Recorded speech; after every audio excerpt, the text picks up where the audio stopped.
2K Sports, in association with the PGA Tour, is thrilled to bring you the season-long race for the FedEx Cup.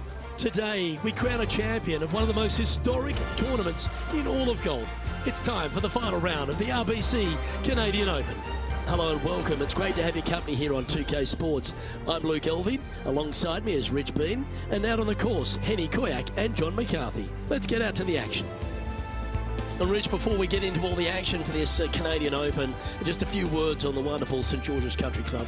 Boy, it's this is one of those places you love to come to. It's just one of those old school golf courses, you know, over 100 years old, designed by the famous Stanley Thompson, right downtown city of Toronto. But it's got such this old world feel about it. You know, it wouldn't be so different than like a Winged Foot type golf course with that kind of setting. It's just old school, and when you come there, you know it. There's not a lot of modern things about it, you know, and that's not saying anything bad about it. It's so old school that you know you're going to find penalizing rough. You know you're going to find small rock hard greens. You know that they're going to put a premium on pars. It's just one of those golf courses you can't wait to get to because you don't see them built like this anymore. It's such a treat to be at. Well, it was a wonderful approach shot, wasn't it? But unfortunately having to settle for par. Opportunity lost, and one they needed to take advantage of, sitting just 2 back of the lead. She's in a share of third place.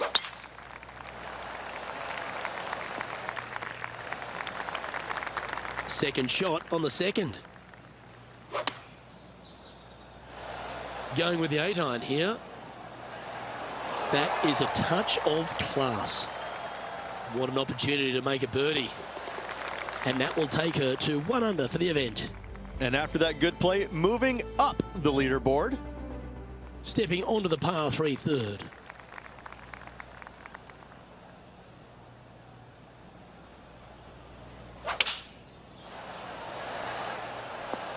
Opting for the 5-iron.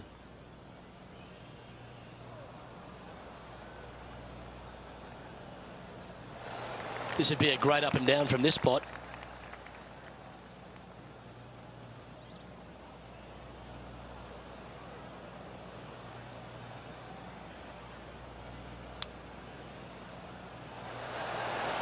How close was that to going down?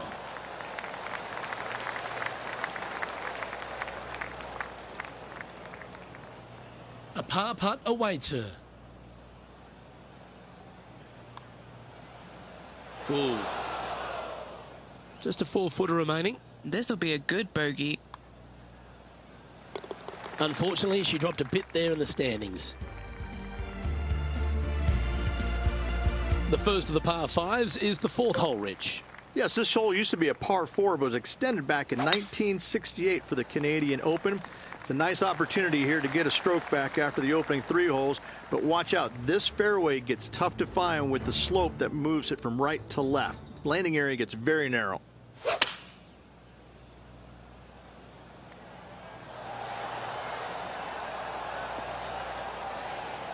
Ooh, this might be hold. Ooh, just skinned the hole, that one. This is her second here. 5 shots off the pace.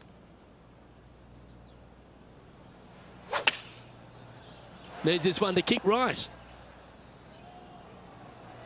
That's a high-quality approach shot, that one. Well done by her. And now this to move into a tie for second place.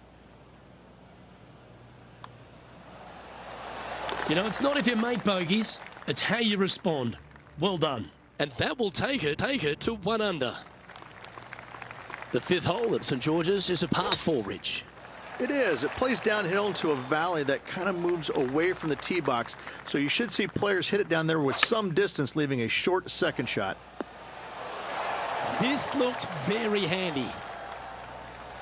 Oh, wow, that's back-to-back birdies. Gotta like it. 2 in a row. Trailing by a couple of strokes now. The 6th is a par 3.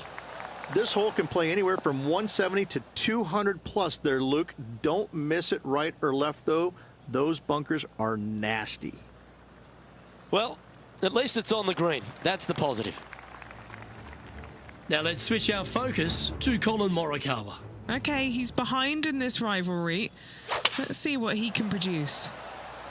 Oh, just drifting in there with a little bit of fade on it. Lovely. And back to the play, shall we? Lining up here from a long way away.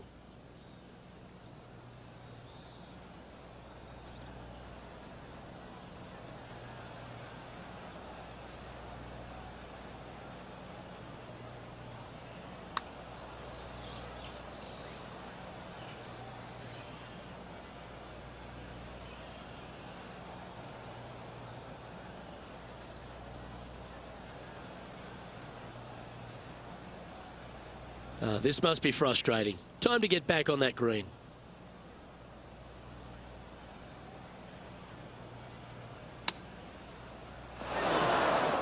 A couple under at this stage. In second place. Didn't that look good for a long time?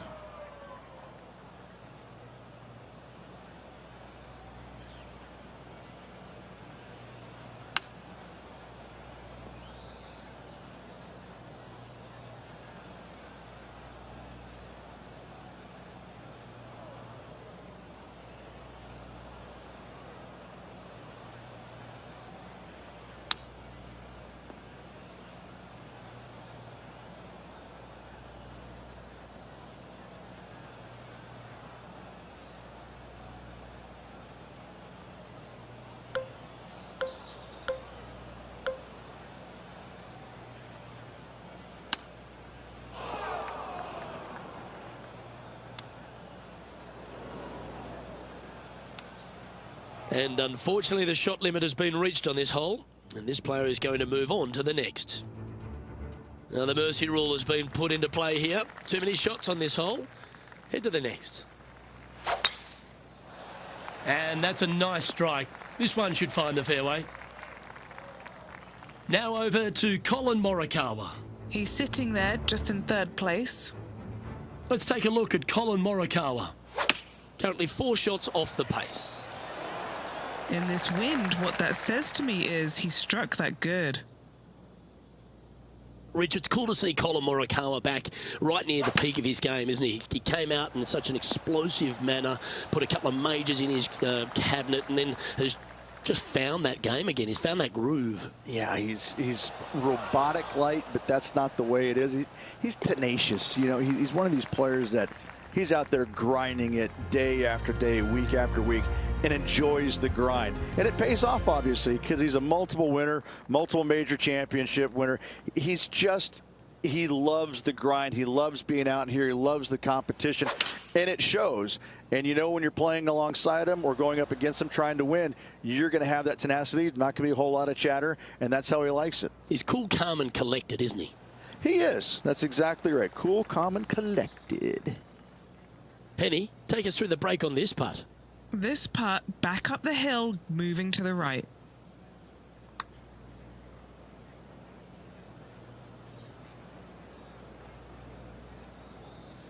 Now, long-range putt coming up here. It'd be good to make a bomb, wouldn't it? Come on, don't be shy. No! So close. And this one will be for bogey.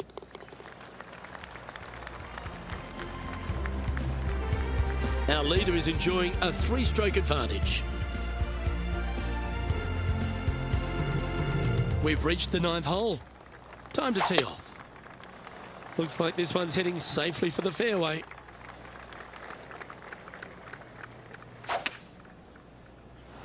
Oh, that one's straight at the pipe. Going with the hybrid. A big opportunity with an eagle putt. What are we looking at for this putt, Henny? Setting up this putt 30 feet from the cup.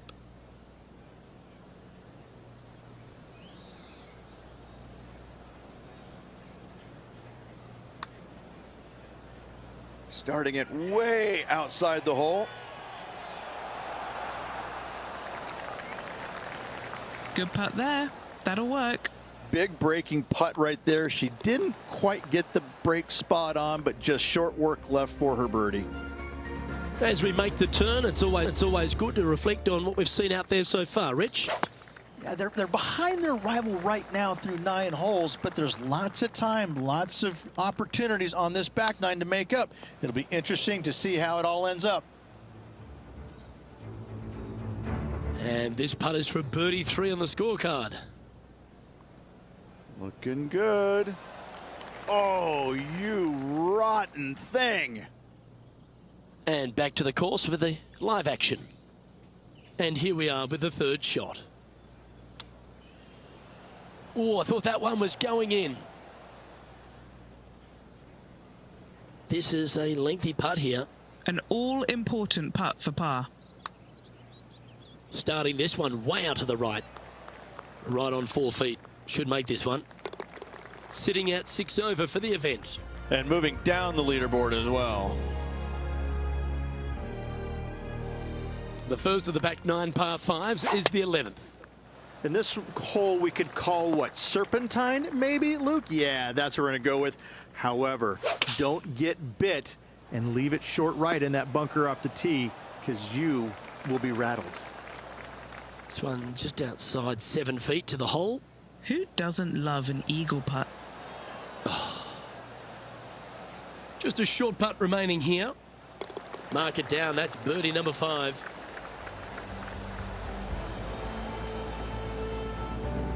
Solid play finds that player moving up the leaderboard after that hole.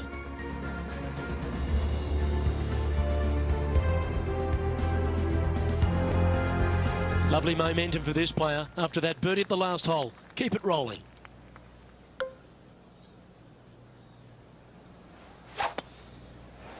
That's heading in the wrong direction.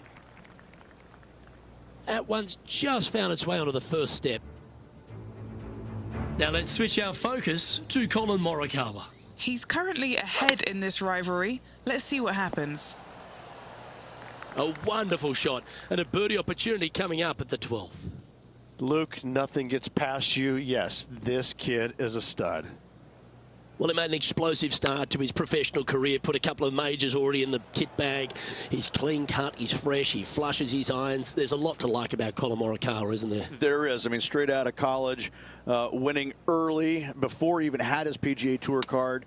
And you're like, you know what? This guy's got some game. And then as we quickly found out, major championships later, he's got a lot of game. And, you know, it looks like he's, I wouldn't say robotic, because that's not the right word. He's tenacious in what he does, but it looks the same the entire time. But inside, his gears are working. He's really out there hitting different shots, different targets, working the ball, you know, usually left to right, you know, a 5-yard or a 6-yard. I mean, he's that exacting. He's one of those players you look at and you're going, no, I don't want to play with him. No, don't put him near the lead with me. No, stop that. And it's a 3-stroke advantage for our leader as we head to the next hole. The 13th is a par 3.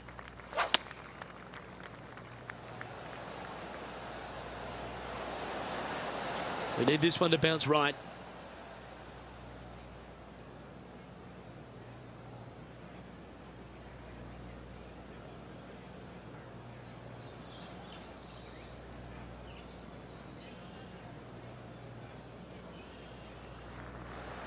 Putting for birdie.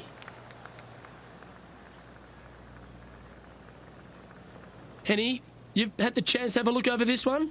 This one's a 36-footer.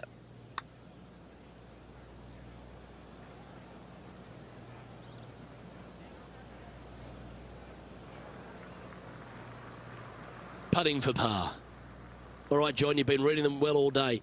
Take us through this putt. This one's like a going left to right, it looks like. That's well judged. Good speed, good line. In she goes. Let's head to the next. Currently at +8 for the event. The 14th is a par 4.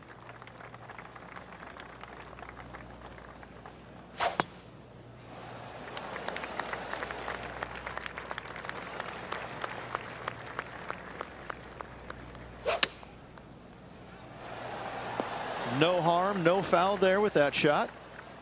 This putt is of 9 feet.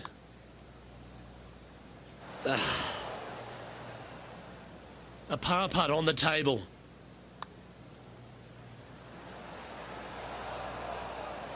And just a little bit of clean-up work remaining on this hole. And as we move to the next hole, our leader is ahead by a couple of shots. Here we are at the par 5, 15th.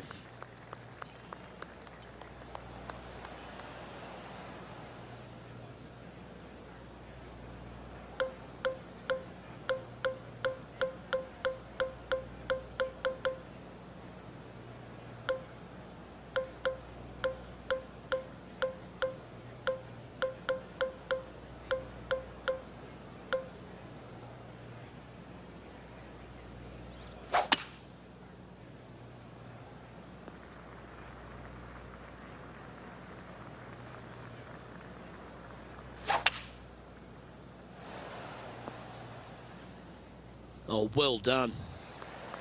These putts really add up at the end of the day, right on 12 feet. Just not enough gas. This is a par putt. Yeah, well holed. Let's move on to the next. Sitting at 9 over par. As we head down the finishing stretch here, Rich, if you want to win a national championship, you've got to step up. First hole, the 16th, a very good par 3. This is the most difficult par 3 on the golf course by a long shot. Stanley Thompson added some bunkers to the rear of this green just to make the golfers accountable for their distance control. That's just mean. Nicely played. Moving on up the leaderboard now after that hole. This has to be one of the more difficult holes in golf. The long par 4.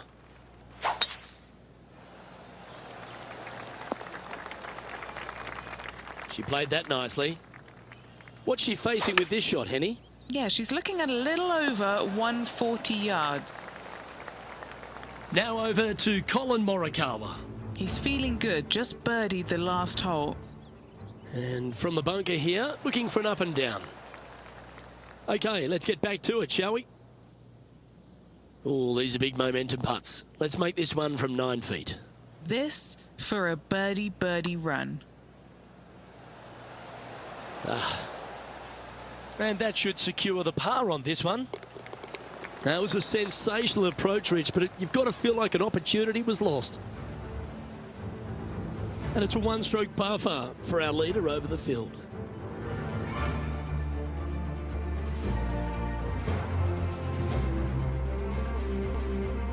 The finishing hole at St George's Golf and Country Club, Rich, is a strong par 4.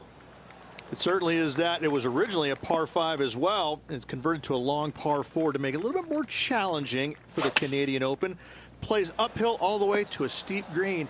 And the beauty of this hole, Luke, is the magnificent clubhouse in the background. Henny, take us through this putt. What's she facing? Yeah, it's going to bank to the left-hand side, this one.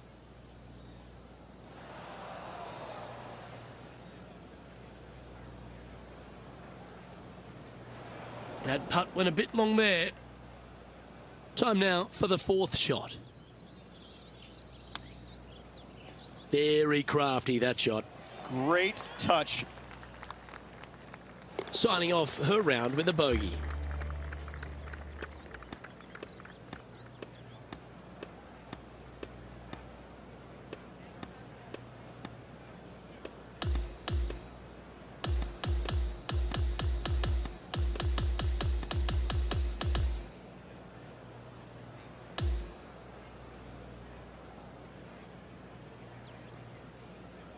Well, that was great stuff out there. No win, our feature player in the tournament overall, but they did take down a multiple major champion in Collin Morikawa, and that is something to boast about.